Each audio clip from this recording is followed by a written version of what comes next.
भारत देश खान पान, पहनावा, बोलियों और मान्यताओं की विविधताओं को सदियों से अपने में समेटे हुए सूर्य किरणों की स्वर्णमयी आभा से चमकती हुई हिमालय की चोटियों के समान विश्व में अपने प्राचीनतम आध्यात्मिक ज्ञान, दर्शन और विश्व बंधुत्व की भावना को आदर्श बनाकर संसार को वसुधैव कुटुंबकम की शिक्षा देता आया है।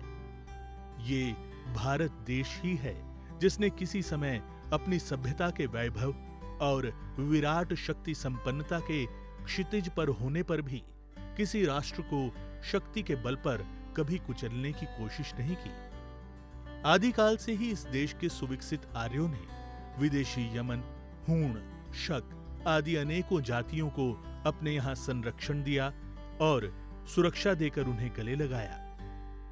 ये वही देश है जिसने अनेक धर्मों को संरक्षण दिया, जो आज भी पूर्ण सुरक्षा और सम्मान से बराबर नागरिक अधिकारों और अपनी पूर्ण धार्मिक स्वतंत्रता के साथ आनंद पूर्वक जीवन व्यतीत कर रहे हैं।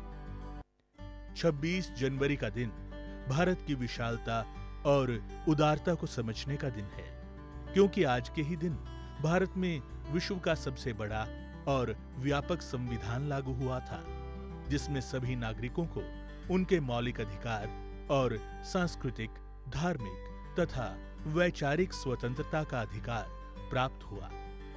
गणतंत्र का मतलब वो व्यवस्था जिसमें जनता शासन और सत्ता को अपने मत से चुनकर राष्ट्र के मुखिया को सत्ता की बागडोर सौंपती है और ये आशा करती है कि उस स्थान पर बैठे हुए प्रत्येक व्यक्ति जो जनता का नेतृत्व करते हैं, अपने व्यक्तिगत स्वार्थ से ऊपर उठकर किसी भी रंग, जाति, धर्म, पंथ और मान्यताओं के भेदभाव के बिना जनता के चहुमुखी विकास के लिए समर्पित होंगे।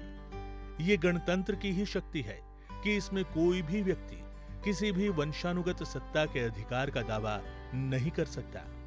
यूं कहें कि गणतंत्र में जनता स्वामी होती है और सत्ता को संभालने वाले सेवक होते हैं। यही गणतंत्र का वास्तविक उद्देश्य है। हमें इस स्वामी और सेवक वाले विषय पर व्यापक चिंतन करने की जरूरत है। भारत एक ऐसा देश है जिसकी राजसत्ता में सदैव महापुरुषों, ज्ञानियों और अध्यात्मवादियों का महत्वपूर्ण स्थान रहा है। भारतीय संस्कार कहते हैं कि ऐसे महान ज्ञानियों के सामने सत्ता श्रद्धापूर्वक नतमस्तक रहकर उनका अनुसरण और मार्गदर्शन प्राप्त करे। जब जब भारत की राजसत्ता और शासन व्यवस्था में महापुरुषों का स्थान खाली रहा है, तब तब भारत ने संघर्ष किया है।